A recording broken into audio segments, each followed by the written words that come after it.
A'oudou billah, bismillah, wassalamu alaikum. J'espère que vous allez bien, Inch'Allah ta'ala, les frères et sœurs. Donc, comme l'indique le titre de la vidéo, ça va être concernant les hadiths.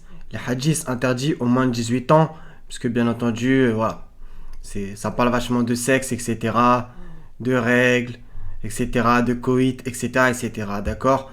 Donc, bien entendu, ça vient de musulmans, mais j'aurais pu aussi prendre ceux qui se trouvent là-dedans, mais c'est un peu plus long à extraire, etc. Et de toute façon, ça va dans le même sens. D'accord? Donc, les frères et sœurs, je vous ai fait un PDF. Comme ça, vous pourrez, Inch'Allah ta'ala, lire. Donc, voilà, ça.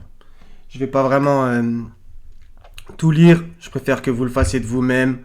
On va en lire certains. Je vais faire une petite courte vidéo. Donc, bien entendu, premièrement, ce n'est pas du prophète que ça parle. Il va falloir que ça rentre dans les crânes. C'est ce qu'on lui attribue, encore une fois. Et donc, voilà. Donc, c'est des hadiths très graves qui, justement, lui donnent une mauvaise image, etc. Comme on va le lire, par exemple, celui-là. Et qu'après, les gens qui lisent ça, voilà, ils disent que Mohammed est un faux prophète, etc. Bah, c'est bien entendu le but de ces bouquins subliminales, et quand vraiment on lit entre les lignes, oui, oui. Donc, Anas ibn Malik affirme selon un hadith que le prophète avait l'habitude de visiter toutes ses femmes au cours d'une tournée, le jour et la nuit, elles étaient 11. Donc, dans Bukhari, ce hadith existe, je vous avoue qu'il y en a 6000 et quelques, donc juste le trouver, voilà, c'était compliqué. Donc, j'ai bien écrit, j'ai pas la référence de ce hadith, mais il existe bien, etc. Il n'y a aucun problème. Des fois, ça varie au niveau du nombre. Là, il y a écrit 11, d'accord? Donc, voilà. Du coup, j'ai laissé ça en grand, désolé. Ok, donc je vous ai fait ce document PDF. Inch'Allah, vous le téléchargerez. Vous lirez. Donc, j'ai mis des versets au départ pour montrer comment Allah, lui, il parle de ceux qui, justement, offensent Allah et son messager, etc. Il dit à propos de Mohammed, et tu es certes d'une moralité éminente, etc., etc. À propos des rapports hommes-femmes, vous allez voir comment Allah, bien entendu, vous connaissez forcément ces versets, il parle pudiquement des rapports entre les hommes et les femmes, et aussi, voilà, musulmans et musulmanes, croyants, croyantes, etc., dans le 33-35, d'accord? Donc maintenant, on va commencer à lire ces abominations dans Sunan ibn Majah, donc j'en ai trouvé un. D'après Jabir, soi-disant, le prophète, soi-disant, a fait ses ablutions, alors il a aspergé son sexe. Vous voyez, c'est très subtil. Enfin, pour moi, ce n'est pas subtil, c'est clairement une offense évidente. Mais dans le sens que les gens, ils se disent, oui, mais bon, comment on peut savoir faire les ablutions, etc., blablabla, si on n'a pas ce genre de hadith. Ouais, mais c'est déjà écrit dans le Coran. Sourate 5, verset 6, Sourate 4, verset 43, etc. Et de toute façon, franchement, il y a besoin d'un dessin pour savoir comment se laver. C'est quand même incroyable. Mais bon, bref. Donc, Aïcha, la femme du prophète, par exemple, soi-disant, ce sont des personnages fictifs. On amenait souvent les nouveau-nés auprès du prophète. Celui-ci les bénissait et leur frottait l'intérieur de la bouche avec une date mâchée. Un jour, comme on lui amena un enfant, celui-ci urina sur les vêtements du prophète. Il demanda alors de l'eau et se contenta d'asperger la partie tachée. Vous voyez, c'est évident que c'est pour le salir, etc. Donc, encore Aïcha, d'après Al-Kama, un homme passa la nuit à la maison de Aïcha, ce qui est très suspect. Au matin, quand il se réveilla, il se mit à laver ses habits. Entre parenthèses, car il avait eu des pollutions nocturnes. Donc, vous voyez, c'est... L'ayant vu, Aïcha lui dit, si tu vois la tache, lave-la, sinon asperge d'eau l'endroit de tes habits. Je me souviens encore d'avoir frotté à sec les taches, entre parenthèses, de l'éjaculation des habits du prophète. Vous voyez, hein, c'est... Donc... il va falloir faire une petite mise au point. Il n'y a rien de sale dans les rapports sexuels, bien entendu. Par contre, le raconter comme ça à tout le monde, c'est du grand n'importe quoi. Vous pensez que Mohammed, il serait content d'avoir toutes ces histoires dans ce livre? Posez-vous la question si, au jour du jugement, il va être témoin contre ou pour vous. Posez-vous cette question, c'est primordial. Ok? Donc voilà. Qui alla ensuite prier vêtu de ces mêmes habits, d'accord? En plus, il va prier avec les mêmes habits. Donc c'est bien scandaleux, vous voyez.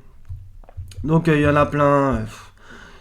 D'après Saad ibn Abi Waqqas, l'envoyé de Dieu, soi-disant, repoussa le désir exprimé par Osman ibn Maz'un, des noms qu'on n'a pas dans le Coran, d'observer la continence. S'il la lui avait autorisé, nous aurions procédé à la castration.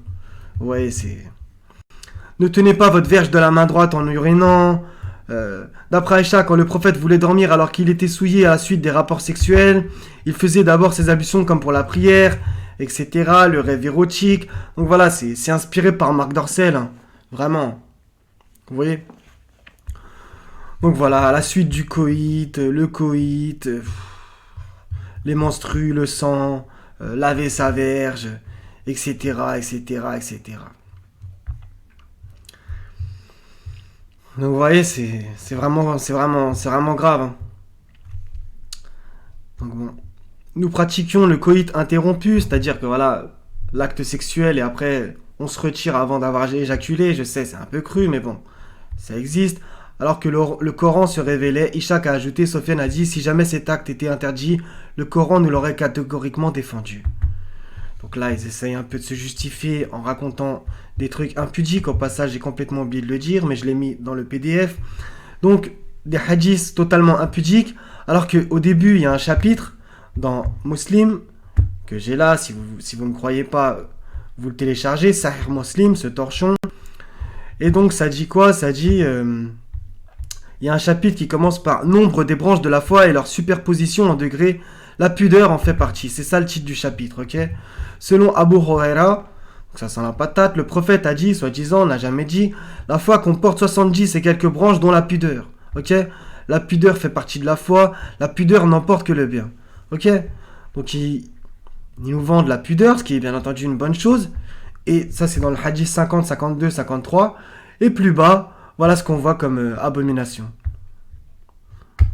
Pipi, caca et sperme, voilà. Donc c'est vraiment scandaleux. Donc voilà les frères et sœurs, je voulais faire une très courte vidéo, 7 minutes. Comme ça, Inch'Allah ta'ala, vous téléchargerez le PDF.